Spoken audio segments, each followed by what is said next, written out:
Volume 5, Chapter 604, 26th of March, 1945. The Way of the Cross from the Praetorium to Calvary. Some time goes by, so, not more than half an hour, perhaps even less. Then Longinus, who is entrusted with the task of superintending the execution, gives his orders. But before Jesus is taken outside into the street to receive the cross and set out, Longinus, who has looked at him twice or three times, with a curiosity that is already tinged with compassion and with the expert eye of one who is accustomed to certain situations, approaches Jesus with a soldier and offers him a refreshment. A cup of wine, I think. In fact, he pours a light blonde rosy liquid out of a real military canteen. It will do you good. You must be thirsty. And the sun is shining outside. And the way is a long one. And Jesus replies to him, "May God reward you for your compassion, but do not deprive yourself of it. I am healthy and strong. I'm not depriving myself. And even if I were, I would do it willingly, to give you some solace. A draught, to show me that you do not hate heathens." Jesus no longer refuses and takes a draught of the drink. As his hands are already untied and he no longer has the cane or the chlamys, he can do it by himself.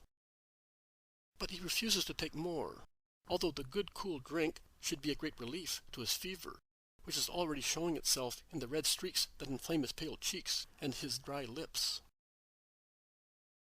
"Take some, take it. It is water and honey. It will give you strength and quench your thirst. I feel pity for you. Yes, pity.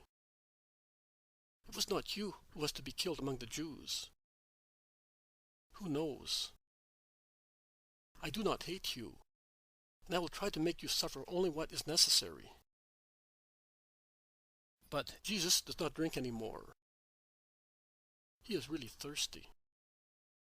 The dreadful thirst of those who have lost much blood and are feverish. He knows that it is not a drink with narcotics, and he would drink it willingly. But he does not want to suffer less. But I realize, as I understand what I am saying through an internal light, that the compassion of the Roman is of greater solace to him than the water sweetened with honey. "May God reward you with his blessing for this solace," he then says. And he smiles again, a heart-rending smile with his swollen, wounded lips, which move with difficulty, also because the severe contusion between his nose and his right cheekbone, caused by the blow with a cudgel he received in the courtyard after the flagellation, is swelling considerably. The two robbers arrive, each surrounded by a decory of soldiers. It is time to go. Longinus gives the last instructions. A sentry is set out in two lines, at about 3 meters from each other, and moves thus into the square, where another sentry has formed a square barrier to drive the crowd back, so that it may not obstruct the procession. In the little square there are already some mounted soldiers, a cavalry decory with a young non-commissioned officer who commands it and has the ensign. A foot soldier is holding the bridle of the centurion's black horse. Longinus mounts and goes to his place, about 2 meters in front of the 11 mounted soldiers. The crosses are brought. Those of the two robbers are shorter. Jesus's is much longer. I say that the vertical stake is not less than 4 meters long. I see that it is already assembled when they bring it. With regard to this matter, I read, when I used to read, that is, years ago, that the cross was assembled on the top of Golgotha, and that along the way the condemned men carried only the 2 poles bundled together on their shoulders. Everything is possible. But I see a true cross, well formed, solid, perfectly mortised at the crossing of the two arms, and well reinforced with nails and screw bolts at the junction. And, in fact, if one considers that it was destined to support a substantial weight, such as the body of a grown-up person, and had to sustain it also in its last convulsions, one understands that it could not be assembled there, and then on the narrow, uncomfortable top of Calvary. Before giving the cross to Jesus, they tie the board with the inscription, Jesus, Nazarene, King of the Jews, round his neck. And the rope that holds it gets entangled with the crown, which is moved and scratches where it is not already scratched, and pierces new parts, causing fresh pain and making fresh blood spout. The people laugh with sadistic joy. They abuse and curse. They are now ready, and Longinus gives the order of march. First the Nazarene, behind him the two robbers, a decury around each of them, the other 7 decuries positioned on the flank as reinforcements, and the soldier who allows the condemned man to be wounded mortally will be held responsible. Jesus comes down the 3 steps that from the lobby take one into the square. And it is immediately clear that Jesus is in an extremely weak condition. He staggers coming down the 3 steps, hampered by the cross weighing on his shoulder, all covered with sores, by the board of the inscription that sways in front of him, cutting into his neck, by the oscillations caused to the body by the long stake of the cross, which bounces on the steps and on the uneven ground. The Jews laugh, seeing him stagger along like a drunk man, and they shout to the soldiers, "Push him! Make him fall! Into the dust, the blasphemer!" But the soldiers do only what they have to do.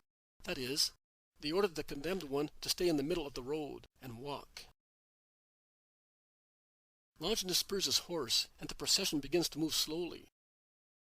And Longinus would also like to make haste, taking the shortest route to Golgotha, because he is not sure of the resistance of the condemned one.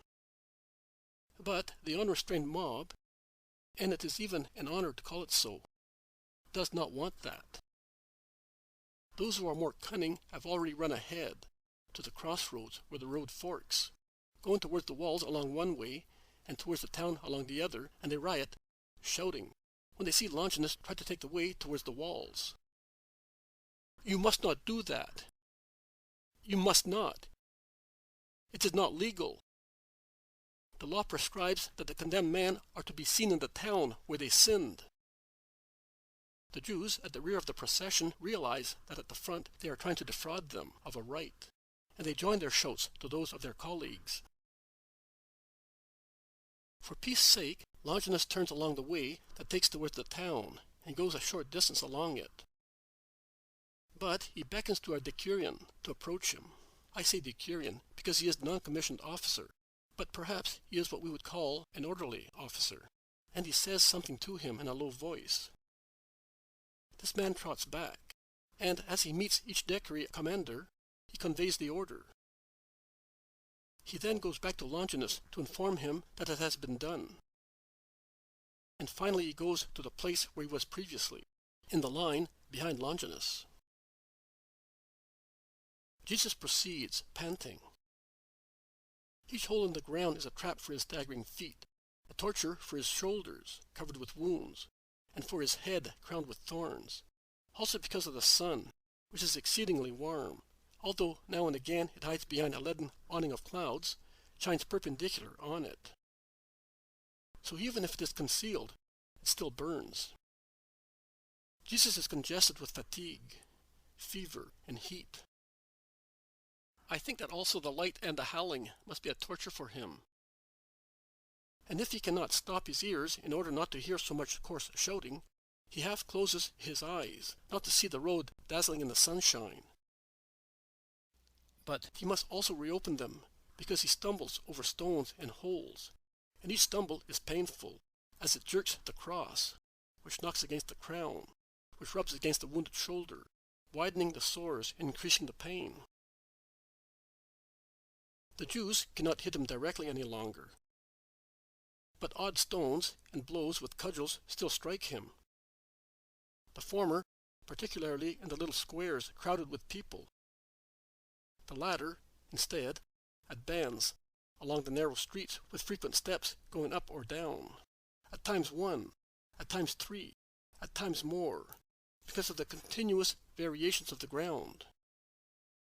The procession is compelled to slow down at such places, and there is always some volunteer who challenges the Roman lances, if only to add a finishing touch to the masterpiece of torture that Jesus is by now.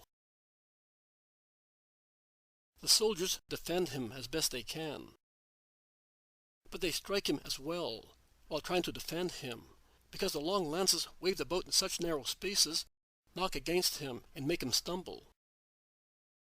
But upon arriving at a certain spot, the soldiers make a perfect maneuver and, notwithstanding shouts and threats, the procession deviates abruptly along a street that goes directly towards the walls, downhill, a good shortcut to the place of the execution. Jesus is panting more and more. Perspiration is streaming down his face, together with the blood that trickles from the wounds of the crown of thorns. And dust sticks to his face, leaving queer stains on it. Because also the wind is blowing now. Continual gusts at long intervals, during which the dust falls after being raised in whirlwinds by each gust, and is blown into eyes and throats.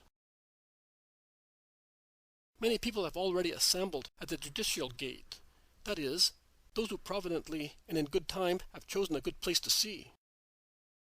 But shortly after arriving there, Jesus almost falls. Only the quick intervention of a soldier, on whom he almost falls, prevents him from falling on the ground. The rabble laugh and shout, "Leave him! He used to say to everybody, 'Rise!' Let him rise now." Beyond the gate there is a stream and a little bridge.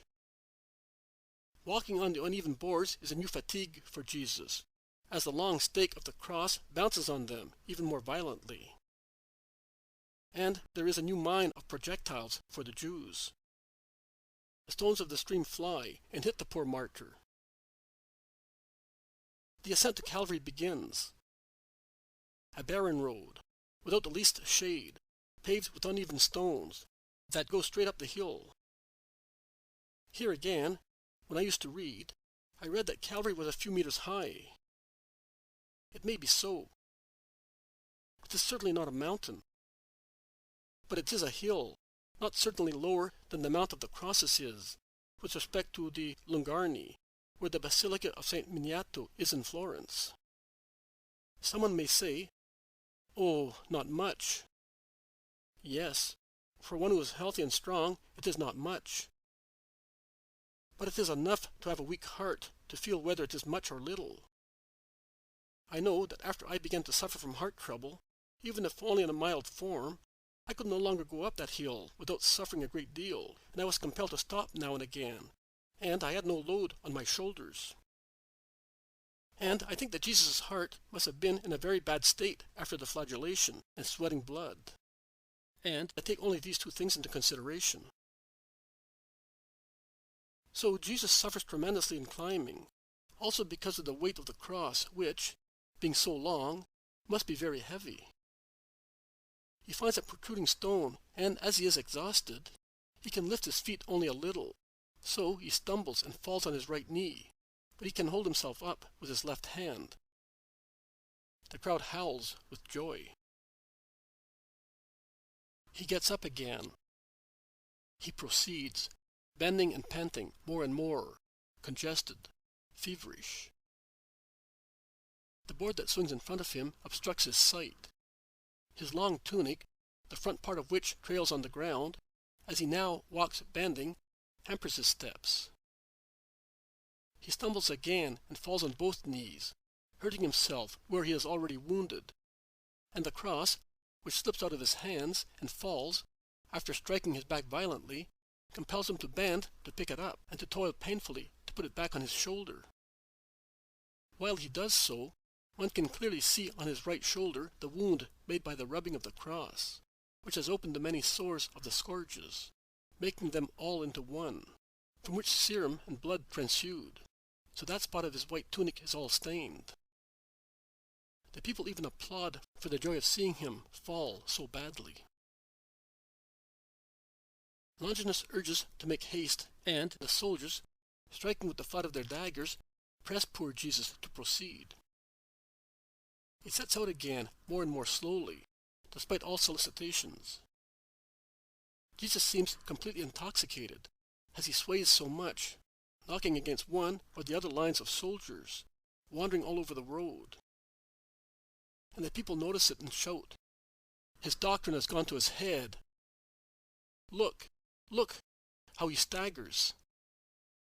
And others, and they are not of the people, but priests and scribes, say with a grin, "No, it is still the fumes of the banquets in Lazarus' house. Were they good? Take our food now." And other sentences of the kind. Longinus, who turns round now and again, feels sorry for him and orders a few minutes' stop. And the rabble insults him so much that the centurion orders the soldiers to charge them. And the faint-hearted crowds, at the sight of the shining, threatening lances, run away shouting and hurling themselves here and there down the mountain. It is here that, among the few people who have remained, I again see the small group of the shepherds appear from behind some ruins, probably of a collapsed low wall. They are desolate, upset, dusty, in rags, and with the power of their glances they attract the master's attention. He turns his head round. He sees them. He looks at them fixedly, as if they were the faces of angels. He seems to quench his thirst and fortify himself with their tears, and he smiles. The order to resume the march is given, and Jesus passes just in front of them, and he hears their anguished weeping. With difficulty he turns his head round from under the yoke of the cross, and he smiles once again. His solace. 10 faces, a rest in the burning sun. And immediately afterwards, the pain of the third fall, a complete one. And this time he does not stumble. He falls because of a sudden lack of strength, due to a syncope. He falls headlong, knocking his face on the uneven stones, and he remains in the dust under the cross that falls on him. The soldiers try to raise him, but as he seems to be dead, they go and inform the centurion. While they go and come back, Jesus comes to himself, and slowly, with the help of 2 soldiers, one of whom lifts the cross and the other helps the condemned one to stand up, he puts himself in his place again. But he is really exhausted. "Make sure that he dies only on the cross," shout the crowd. "If you let him die beforehand, you will answer to the proconsul. Bear that in your minds. The culprit must arrive alive at the execution place," say the chief scribes to the soldiers. The latter cast withering glances at them, but discipline prevents them from speaking. But Longinus is just as afraid as the Jews that the Christ might die on the road, and he does not want to have troubles. Without needing to be reminded, he knows what is his duty as officer responsible for the execution, and he takes action. He takes action disconcerting the Jews, who have already ran ahead along the road that they have reached from all over the mountain, sweating, scratching themselves to pass among the few thorny bushes of the bare, burnt mountain, falling on the rubble, encumbering it as if it were a dump for Jerusalem, without feeling any pain except that of missing the panting of the martyr, one of his sorrowful glances, a gesture, even an involuntary one, of suffering, and with no other fear but that of not being successful in having a good place. So Longinus gives the order to take the longer road that winds up the mountain and is therefore not so steep. This road seems a path that by dint of being used by so many people has changed into a rather comfortable road. The crossroad is situated about halfway up the mountain. But I see that farther up, the straight road is crossed 4 times by this one, which climbs with a slighter slope, and to compensate for this is much longer. And many people are going up this road, but they do not participate in this shameful uproar of people possessed. who follow Jesus to take delight in his tortures. They are mostly women, weeping and veiled, and some small groups of men, very small ones indeed, who are much ahead of the women and are about to pass from sight when, going on their way, the road turns round the mountain. Calvary here looks somewhat pointed in its odd structure, which is snout-shaped on one side, whilst on the other side it drops sheer. The men disappear behind the stony point, and I lose sight of them. The people following Jesus are shouting with rage. It was more pleasant for them to see him fall. While hurling obscene imprecations at the condemned one and at those leading him, some follow the judicial procession, and some go on almost running up the steep road, to make up for the disappointment received by having a very good position on the top. The women, who are proceeding weeping, turn round upon hearing the shouts, and see the procession turn towards them. Then they stop, leaning against the mountain, lest they should be pushed down the slope by the violent Jews. They lower their veils on their faces even more, and there is one completely covered with her veil, like a Muslim, leaving only her very dark eyes free. They are sumptuously dressed, and they have a strong old man to defend them. But all enveloped as he is in his mantle, I cannot see his face clearly. I can only see his long beard, which is more white than dark, stick out of his very dark mantle. When Jesus arrives near them, they weep more loudly and bow low to him. Then they move forward resolutely. The soldiers would like to drive them back with their lances. But the one who is all covered like a Muslim moves her veil aside for a moment before the ensign, who has just arrived on horseback to see what is the cause of this new hindrance, and he orders the soldiers to let her pass. I cannot see her face or her dress, because the shifting of the veil is done with the speed of a flash, and her dress is all concealed under a heavy mantle that reaches down to the ground and is completely closed by a set of buckles. The hand that comes out from there for a moment to shift the veil is white and beautiful, and it is the only thing, in addition to her very dark eyes, that can be seen of this tall matron, who is certainly influential if she has so promptly obeyed Longinus's adjutant. They approach Jesus weeping and kneel at his feet, while he stops panting, and yet he still knows how to smile at those compassionate women and at their escort, who uncovers himself to show that he is Jonathan. But the guards do not let him pass. Only the women. One of them is Joanna of Chuza, and she is more haggard than when she was dying. Only the traces of her tears are red. All her face is snow white, with her kind dark eyes, which, dimmed as they are, seem to have become a very dark violet shade, like certain flowers. In her hand she has a silver amphora, and offers it to Jesus. But he refuses it. In any case, he is so breathless that he would not even be able to drink. With his left hand he wipes the sweat and blood that trickles into his eyes, and that, streaming down his purple face and neck, the veins of which are swollen through the laboring throbbing of his heart, wets all his tunic at the chest.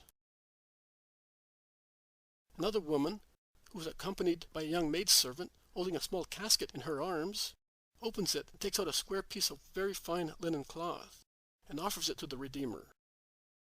He accepts it, and as he cannot manage by himself with one hand only, the compassionate woman helps him to take it to his face, watching not to knock against his crown, and Jesus presses the cool linen cloth to his poor face and holds it there, as if he felt a great relief.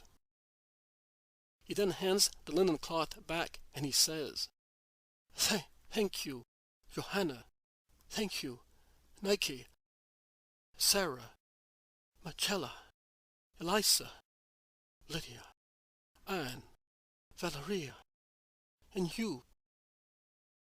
But do not weep for me, daughters of Jerusalem, but for your sins, and for those of your town. Bless Johanna for not having more sons.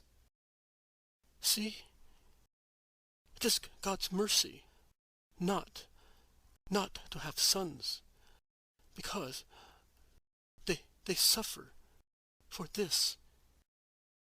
And you, too, Elizabeth, better, as it were, than among deicides. You, mothers, weep for your sons, because this hour will not pass without punishment. And what a punishment, if it is for the innocent. You will weep then for having conceived, suckled, and for having more sons.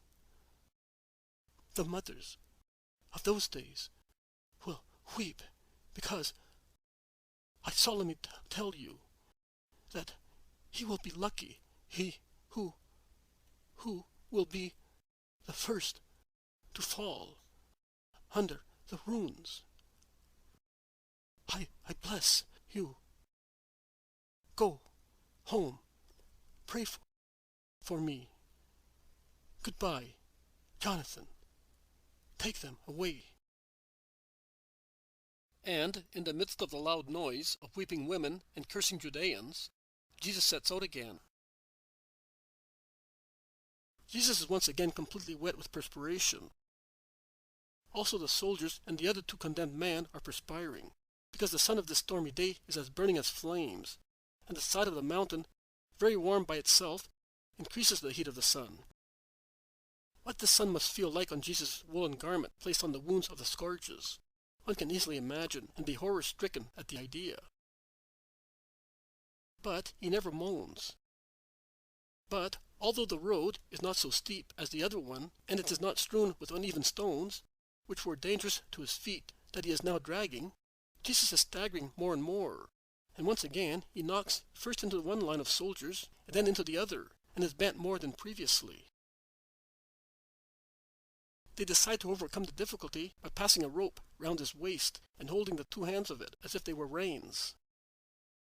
It does in fact support him, but it does not make his load any lighter. On the contrary, the rope, knocking against the cross, shifts it continuously on his shoulder and makes it strike the crown, which by now has turned Jesus' forehead into a bleeding tattoo mark. Further, the rope rubs against his waist, where there are many wounds, and it certainly makes them bleed again. In fact, his white tunic is tinged with pale red at the waist. So, in order to help him, they make him suffer more. The road continues. It goes round the mountain. It comes back almost to the front, towards the steep road. Here, there is Mary with John.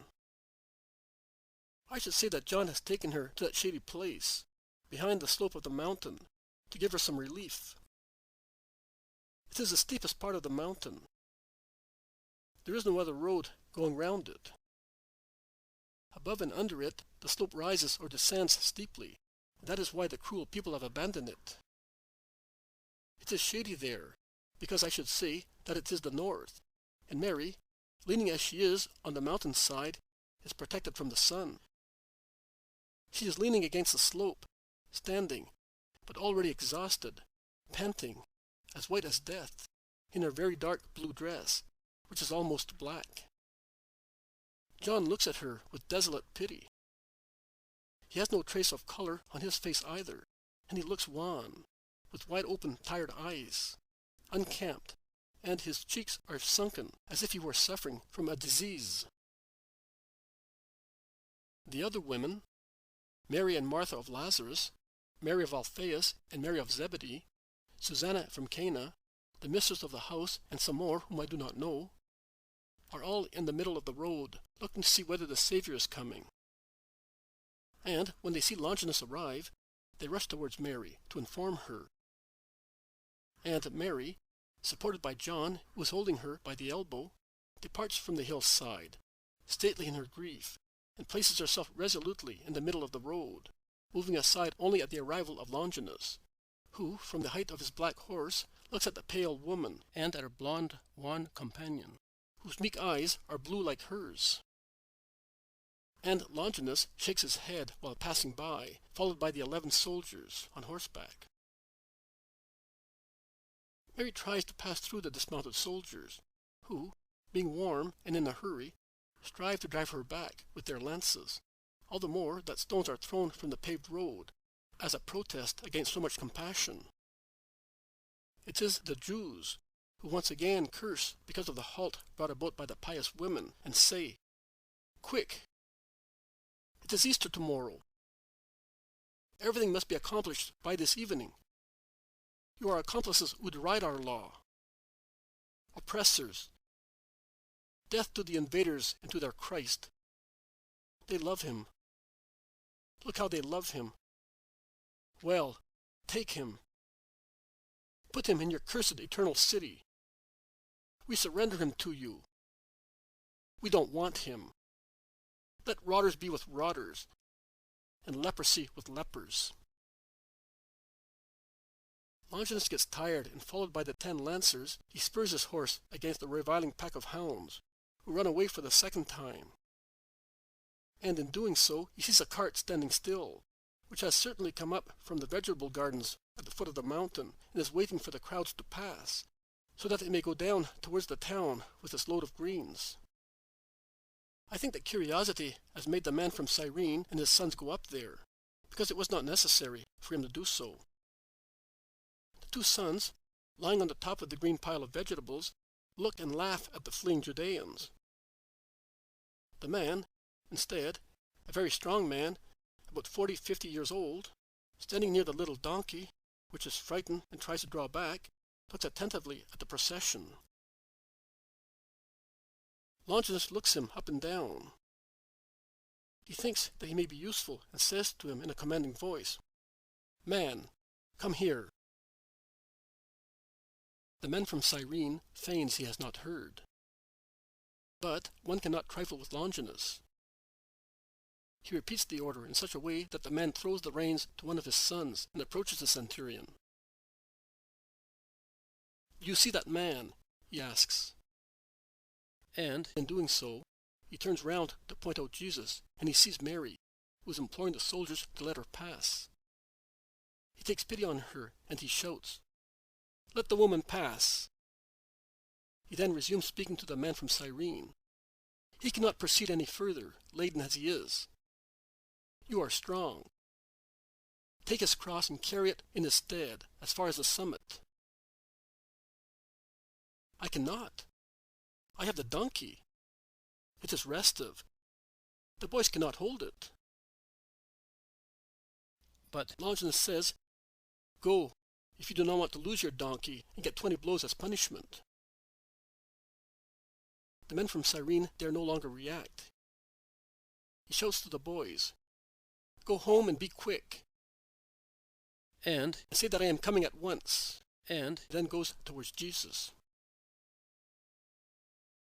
He reaches him just when Jesus turns towards his mother, whom only now he sees coming towards him, because he is proceeding so bent and with his eyes almost closed, as if he were blind.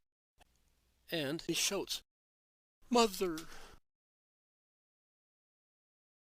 Since he began being tortured, it is the first word that expresses his sufferings. Because in that cry there is the confession of everything, and all the dreadful sorrow of his spirit, of his morale, of his body.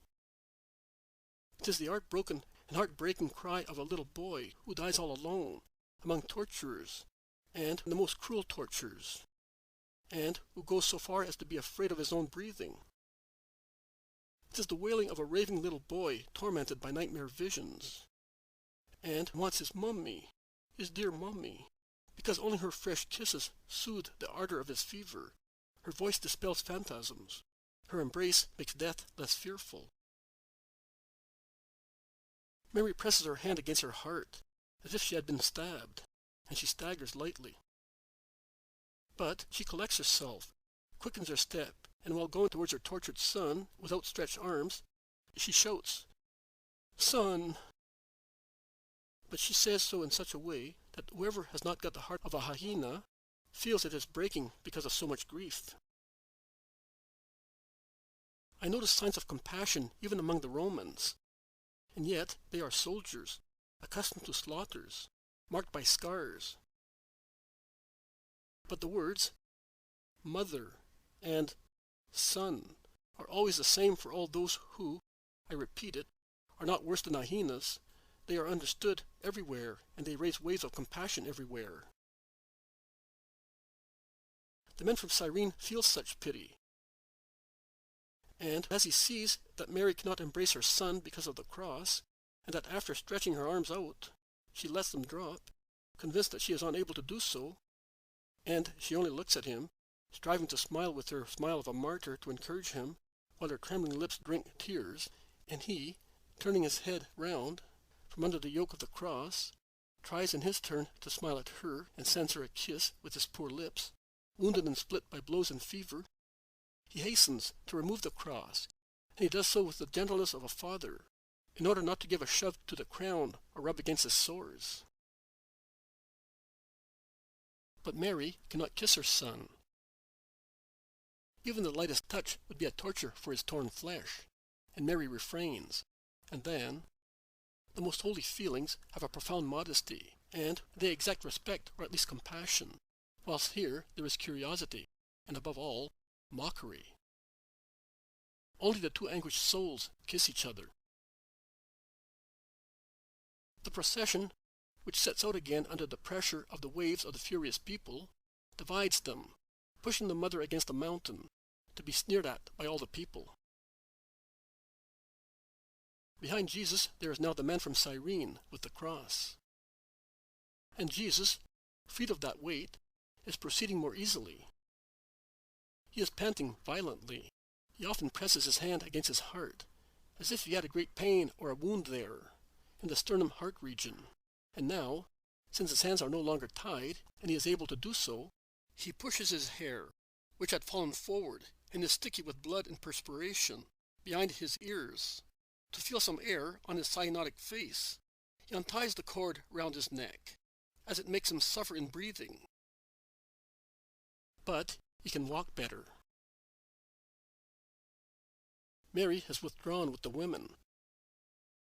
She follows the procession once it has passed, and then, along a shortcut, she turns her steps toward the top of the mountain, defying the insults of the cannibalistic populace.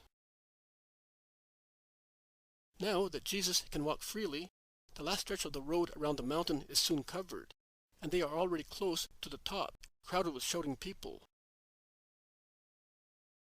Longinus stops and orders his men to inexorably repel everybody farther down, so that the top, the place of the execution, may be free. And one half of the sentry carries out the order, rushing to the spot and mercilessly driving back whoever is there, making use of their daggers and lances to do so. The hail of blows with the flat of swords and clubs makes the Jews run away from the top, and they would like to stop in the open space below. But those already there do not give in, and the people begin to brawl fiercely. They all seem to be mad. As I told you last year, the top of Calvary is shaped like an irregular trapezium, slightly higher on the right side, after which the mountain descends steeply for more than half of its height. In this little open space there are already 3 deep holes, lined with bricks or slates, that is, built for a special purpose. Near them there are stones and earth ready to prop the crosses. Other holes instead are full of stones. It is obvious that they empty them each time, according to the number required. Under the trapezoidal summit, on the side of the mountain that does not descend steeply, there is a kind of platform that slopes down gently, forming a second little open space. 2 wide paths depart from it going round the top, which is thus isolated and raised at least 2 meters in height on all sides. The soldiers, who have driven the people away from the top, with convincing blows of their lances, subdue quarrels and make room, so that the procession may pass without any hindrance on the last stretch of the road, and they remain there, forming a double hedge, while the 3 condemned men, surrounded by the soldiers on horseback and protected behind by the other half of the century, arrive at the spot where they are stopped, at the foot of the natural raised platform that is the summit of Golgotha. While that takes place, I see the Marys, and a little behind them there is Joanna of Chuza with the other 4 ladies mentioned previously. The others have withdrawn, and they must have gone by themselves, because Jonathan is still there, behind his mistress. The one called Veronica, and whom Jesus called Nike, is no longer there, and also her maidservant is absent. And also the one, who was all covered with a veil and was obeyed by the soldiers, is no longer there. I can see Joanna, the old woman named Elisa, Anne, the mistress of the house where Jesus went for the vintage in the first year of his public life, and 2 more whom I cannot identify. Behind these women and the Marys, I can see Joseph and Simon of Alphaeus, and Alphaeus of Sarah, with a group of the shepherds.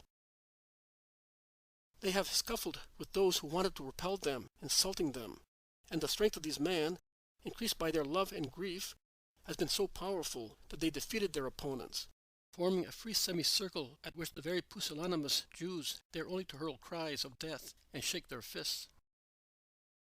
But nothing else, because the crooks of the shepherd are naughty and heavy, and these valiant men lack neither strength nor the ability to aim accurately. And I am not wrong in saying so. It takes real courage for a few men, known as Galileans or followers of the Galilean master, to oppose a hostile population. It is the only place on the whole of Calvary in which Christ is not cursed. The mountain, on the 3 sides on which the slopes descend gently towards the valley, is all crowded with people. The yellowish barren earth can no longer be seen. In the sun that appears and disappears, it looks like a flowery meadow with corollas of all colors. So numerous and close together are the headgear and mantles of the sadists standing there. More people are beyond the torrent, on the road, and more beyond the walls. And there are more on the terraces, which are closer. The rest of the town is deserted, empty, silent. They are all here. All the love and all the hatred. All the silence that loves and forgives. All the clamor that hates and curses. While the men responsible for the execution prepared their instruments, finishing emptying the holes, and the men condemned await in the middle of the square formed by the soldiers, the Jews, who have taken shelter in the corner opposite the Marys, insult them. They insult also the mother. Death to the Galilean. Death. Galileans. Galileans. Curse them. Death to the Galilean blasphemer. Nail on the cross also the womb that bore him. Away from here, the vipers that give birth to demons. Death to them. Clear Israel of the females who copulate with the billy goat. Longinus, who has dismounted, turns round and sees the mother. He orders his men to stop the uproar. The 50 soldiers who were behind the condemned man charge the rabble and clear the second esplanade completely, as the Jews run away along the mountain, treading on one another. Also the other soldiers dismount, and one takes the 11 horses, in addition to that of the centurion, and takes them to a shady spot, behind the ridge of the mountain.